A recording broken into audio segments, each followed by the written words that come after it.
Mga idol, magandang araw sa inyong lahat. Kuya Ers here. Ngayon pag-uusapan natin ang isang eksena na tahimik pero grabe ang impact. Hindi lang kay Krista, kundi pati sa mga taong nakakapanood at nakakaintindi ng damdamin sa likod ng kanta. Ang tanong ng marami, Krista, may idol pala? At oo mga idol, malinaw na malinaw, ang idol ni Krista ay walang iba kundi ang singer ng kantang Ako Naman Muna, si Angela Ken. Unahin muna natin yan mga idol. Si Angela Ken ang original singer at songwriter ng Ako Naman Muna, isang kantang tumama sa puso ng maraming Pilipino. Simple lang ang tono, pero mabigat ang mensahe. Isang kanta para sa mga taong laging nagbibigay, laging umiintindi, laging nauuna ang iba. Pero sa huli, napapagod din. At dito pa lang mararamdaman mo na kung bakit malapit ang kantang ito sa puso ni Krista. Ngayon mga idol, dito nagiging espesyal ang lahat. Nang kinanta ni Krista ang Ako Naman Muna, hindi ito basta cover lang. Ramdam na ramdam mo na hindi lang niya kinakanta ang lyrics, isinasabuhay niya. Bawat linya, bawat bitaw ng boses, parang may kwento, parang may pinanggagalingan. Hindi pilit, hindi arte.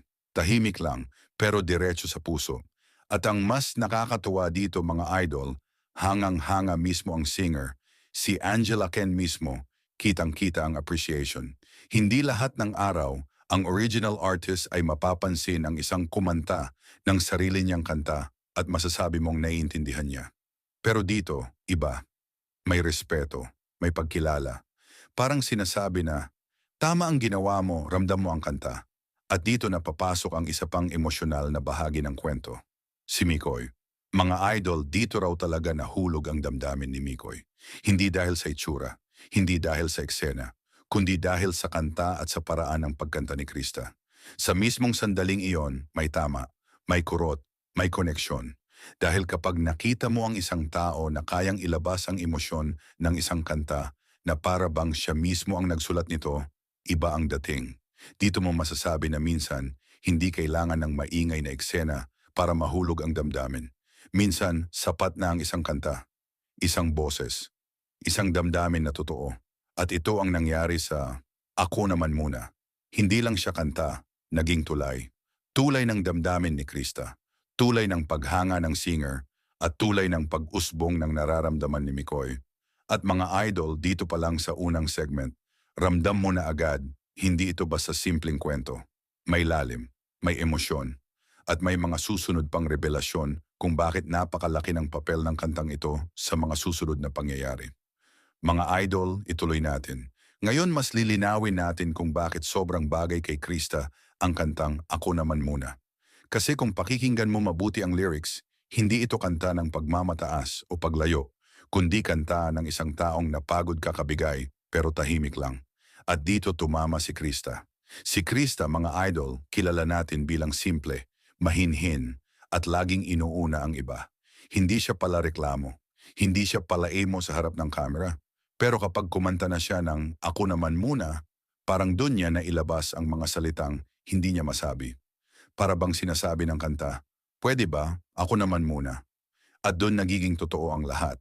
Kaya nung kinanta ito ni Krista, hindi mo mararamdaman na ginagaya lang niya si Angela Ken. Hindi. Sarili niyang emosyon ang lumabas. Ibang timpla, ibang atake, pero pareho ang puso. At iyon ang dahilan kung bakit napansin mismo ng singer.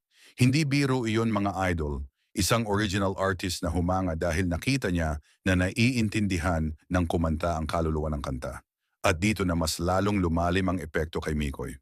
Mga idol, may mga pagkakataon sa buhay na isang eksena lang ang kailangan para magbago ang tingin mo sa isang tao. Para kay Mikoy, ito na yon. Hindi siya basta nakinig, nakaramdam siya. Habang kinakanta ni Krista ang Ako Naman Muna, nakita niya hindi lang ang galing kundi ang katahimikan na may bigat. Parang sa bawat linya ng kanta, mas nakikilala niya si Krista. Na sa likod ng nangiti, may pagod. Sa likod ng pagiging okay, may mga araw na gusto rin niyang unahin ang sarili niya. At doon na pumasok ang damdamin, hindi biglaan, hindi pilit, natural, tahimik, totoo. Kaya mga idol, kung may nagtatanong kung bakit espesyal ang kantang ito sa kwento nila, ito ang sagot. Dahil ang Ako Naman Muna ay naging boses ni Krista, naging pagkilala ni Angela Ken, At naging simula ng naramdaman ni Mikoy. Isang kanta, tatlong pusong tinamaan. At sa puntong ito, masasabi natin na hindi lang talento ang nakita, kundi pagkatao. At kapag doon ka nahulog, mahirap nang umatras. Mga idol, magandang araw sa inyong lahat. Kuya Ers here. Ngayon pag-uusapan natin ang isang eksena na tahimik pero grabe ang impact. Hindi lang kay Krista, kundi pati sa mga taong nakakapanood at nakakaintindi ng damdamin sa likod ng kanta. Ang tanong ng marami, Krista, may idol pala? At oo mga idol, malinaw na malinaw, ang idol ni Krista ay walang iba kundi ang singer ng kantang Ako Naman Muna, si Angela Ken. Unahin muna natin yan mga idol. Si Angela Ken ang original singer at songwriter ng Ako Naman Muna, isang kantang tumama sa puso ng maraming Pilipino. Simple lang ang tono, pero mabigat ang mensahe. Isang kanta para sa mga taong laging nagbibigay, laging umiintindi, laging nauuna ang iba. Pero sa huli, napapagod din. At dito pa lang mararamdaman mo na kung bakit malapit ang kantang ito sa puso ni Krista. Ngayon mga idol, dito nagiging espesyal ang lahat. Nang kinanta ni Krista ang Ako Naman Muna, hindi ito basta cover lang. Ramdam na ramdam mo na hindi lang niya kinakanta ang lyrics, isinasabuhay niya. Bawat linya, bawat bitaw ng boses, parang may kwento, parang may pinanggagalingan. Hindi pilit, hindi arte. Tahimik lang, pero diretso sa puso. At ang mas nakakatuwa dito mga idol, hangang-hanga mismo ang singer, si Angela Ken mismo, kitang-kita ang appreciation. Hindi lahat ng araw, ang original artist ay mapapansin ang isang kumanta ng sarili niyang kanta at masasabi mong naiintindihan niya. Pero dito, iba. May respeto, may pagkilala.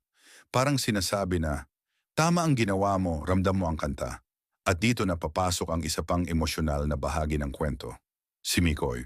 Mga idol, dito raw talaga nahulog ang damdamin ni Mikoy.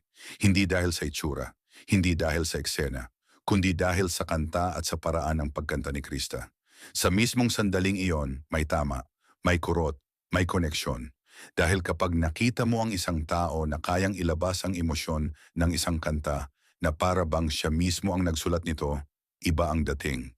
Dito mo masasabi na minsan, hindi kailangan ng maingay na eksena para mahulog ang damdamin. Minsan, sapat na ang isang kanta, isang boses, isang damdamin na totoo. At ito ang nangyari sa Ako Naman Muna.